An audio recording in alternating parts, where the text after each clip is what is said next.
Welcome, poor mortal, to this witch's dungeon of nightmares. Beware and gather up all your courage, for we are about to begin. Hi, I'm Glen Baisley, and we're here at the Witch's Dungeon Classic Movie Museum in Connecticut, and I'm with my friend Cortlandt Hull, who's also the director and producer of the brand new release of The Phantom of the Opera, Unmasking the Masterpiece. The Masterpiece, yeah, which I had the pleasure of editing, and Absolutely. this is the brand new 2020 re-release. Cortlandt, why don't you tell everyone what they can expect to see in this new release? Well, we added a great many more rare photos, posters that I restored for it that they hadn't seen before. Plus, we have bonus features with Bill Diamond, who had done the off-Broadway Phantom of the Opera.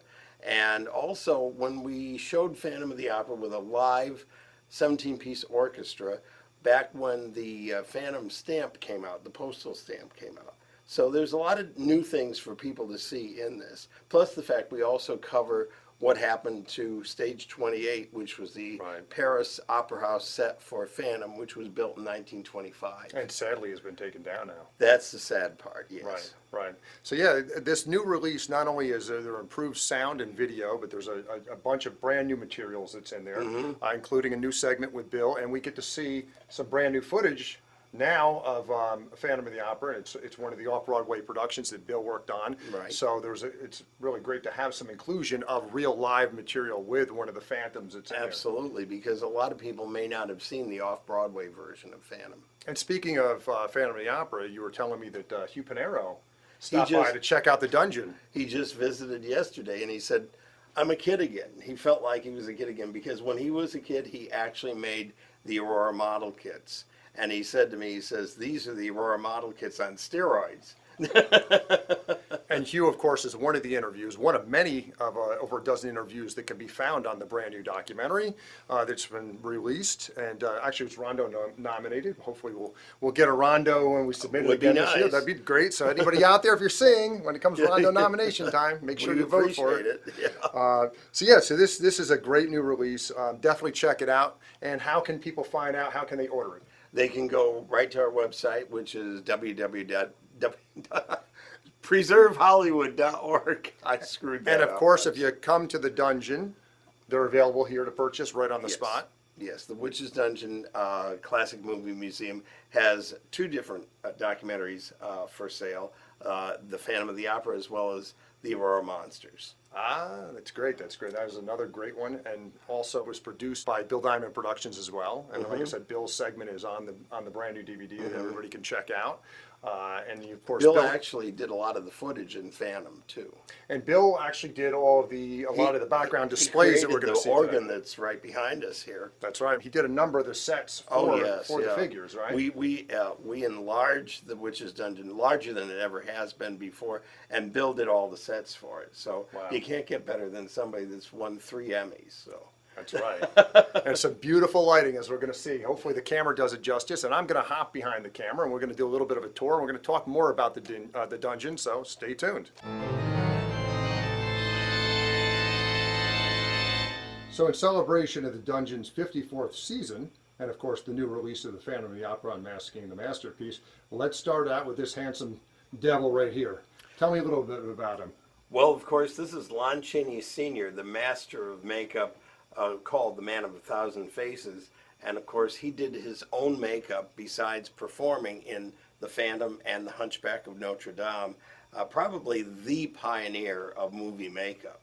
And moving right over to The Mask of the Red Death. Well, in one portion of the film, the 1925 Phantom, Lon Chaney came down this elaborate staircase at the masked ball as the Mask of the Red Death, and terrified all the people at the masquerade ball. Now, what goes into making these? Now, all of the wardrobe, everything was created by you, right? It was, all the wardrobe had to be created especially for this, and my mom did the costuming for the Red Death.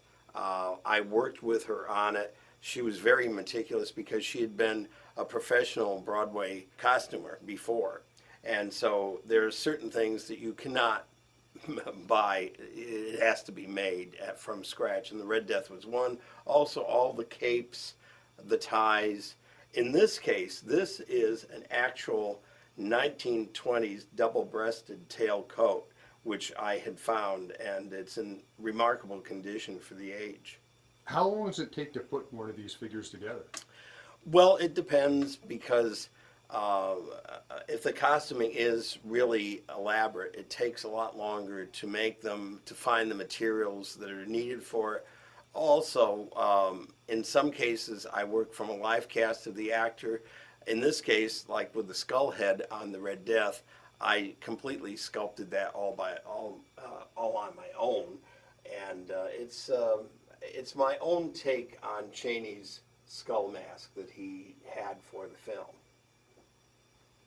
Now, how many figures do you have on display here at the dungeon? About 22, and each is in a scene based on that particular film. So it gives you a feeling almost like you stepped onto the set when you watch the movie.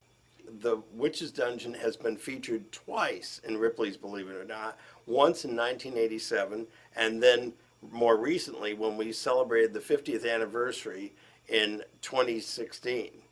And so that was a big thrill to have it honored on Ripley's. So you started out how young? I was only 13 years old when I started the Witch's Dungeon, and it wouldn't have been possible if it wasn't for a couple of things. One, of course, a family that agreed with my crazy ideas, and very talented family. Both my mom and dad. My dad was a carpenter and painter, and then my mom was a costume designer. My uncle was a electrician, not the uncle that was Werewolf of London. That's another uncle. And that's Henry Hull, That's which Henry we'll get Hull. to see a little bit later in a little on. bit.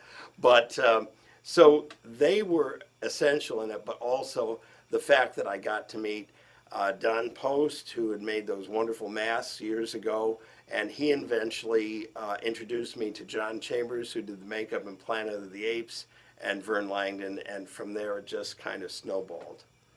But now a lot of the original families, too, the Universal families and people like Don Post you mentioned, they've been some of your biggest supporters in helping the dungeon continue over the years. Oh, absolutely. I mean, I have known Sarah Karloff since I was like 15 years old, and through Sarah I met Bela Lugosi Jr., Ron Chaney, and of course, because of my uncle, Henry Hull, I got to know Vincent Price when I was a teenager, because the two of them appeared together in a movie called Master of the World. And Vincent became a very close friend right up till the time he passed away. One of the nicest people you'd ever want to meet. And of course, we have Vincent doing the narration for the dungeons. Welcome. Yes, he does the opening and closing narration for the Witch's Dungeon. And besides that, when he found out I was making a figure of him from House of Wax, he gave me one of the formal suits that he wore as Professor Jared in House of Wax. Oh, wow, that's great. But that's not the only celebrity voice that people can hear when they take their tour through the Witch's Dungeon, right? That's true, because June Foray also was a great friend. June is best known as the voice of Rocky the Flying Squirrel, but she also did Witch Hazel in the Bugs Bunny cartoons and the Donald Duck cartoons. So she does the voice of my own creation, Zenobia the Gypsy Witch. And June has done several different recordings for me as Zenobia, and it's just a thrill to have her do that.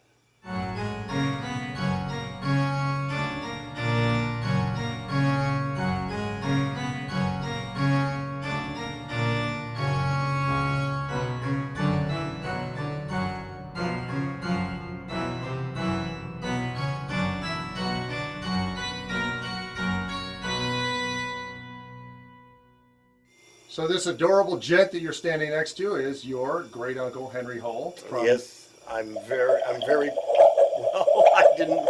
Evidently, when we said that, he mystically got this.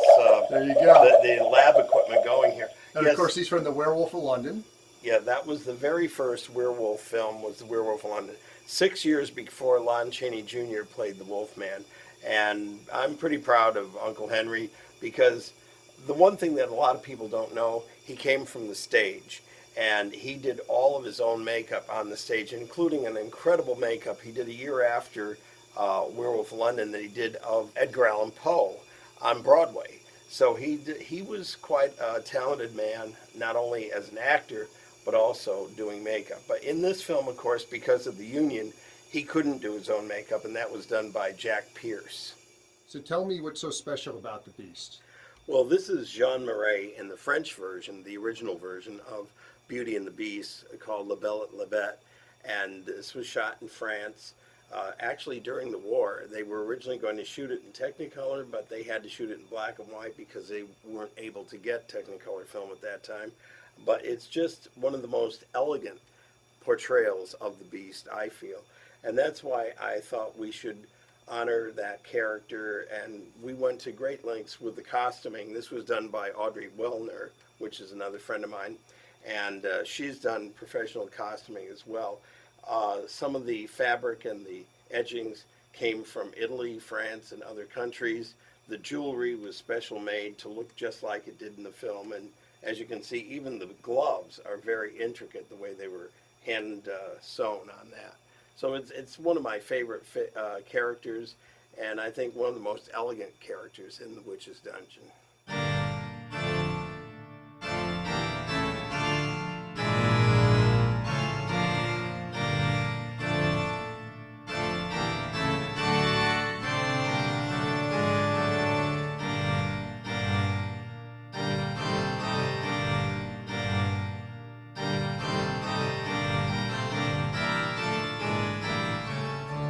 We have quite the Boris Karloff display going on here. Oh yes, Boris Karloff was one of my favorite actors, and of course we have him here as Ardith Bey from the original Mummy, 1932, and the sculpt was actually done by Mike Hill on the face of that, and he did just a remarkable job.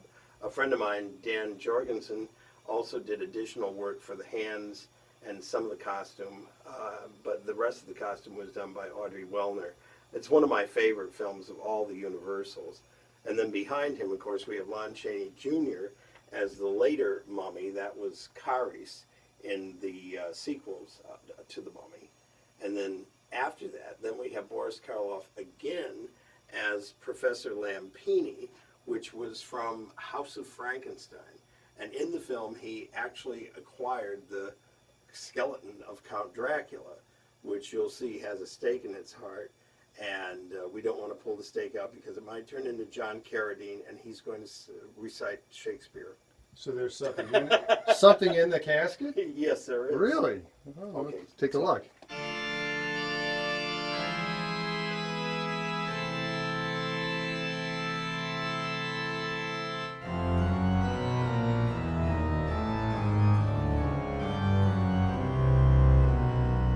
So we're back to our buddy Vincent.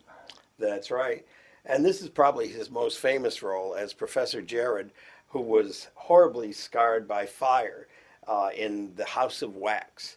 And his unscrupulous partner in the House of Wax trapped him in a burning wax museum.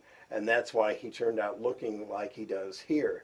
Now, the great thing about this is that I told Vincent that I was working on a figure of him from House of Wax, and the formal suit that's underneath this is the actual suit that Vincent wore as Professor Jared in House of Wax. And what do we have going on behind you? In back of me here, we have the classic Creature from the Black Lagoon, as played by Ben Chapman. And Ben Chapman actually was 6'3", so the figure is quite large. It's the full height of Ben Chapman. And the color in it is very accurate to the way it appeared in the film, because I talked with both Ben Chapman and Rico Browning. Rico did the underwater creature, as to the coloring of the costume. And it was made from some of the original parts of the creature costume, in particular the head, the hands, the feet, and the breastplate. And our buddy right behind you? Well, this gentleman here is from the underground layers of the mole people. This was two civilizations that lived underground. One was albino, and then there were the mutations like what you see here that were sort of the slaves of the albinos that lived underground. This was a John Agar film.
So the Witch's Dungeon Classic Movie Museum doesn't just feature figures. You have quite a few original props on display, and this is just a small selection so far of what's going to be coming in the future, right? That's correct, because we plan to add, as time goes on, to our makeup and prop room. These were actually used in films, and I was very fortunate to know both John Chambers, who created Planet of the Apes, as well as Dick Smith, who did the makeup in The Exorcist. So these were actually, many of these were actually given to me by those two makeup artists. And then there are other props that either John or Dick Smith happened to have access to that I was able to get. Like one of our oldest ones is the Metaluna Mutant, which was from This Island Earth, and that's from 1955. And it's amazing it has lasted all these years because it was made of galvanized rubber, and it didn't deteriorate as easily as some of the later latex did.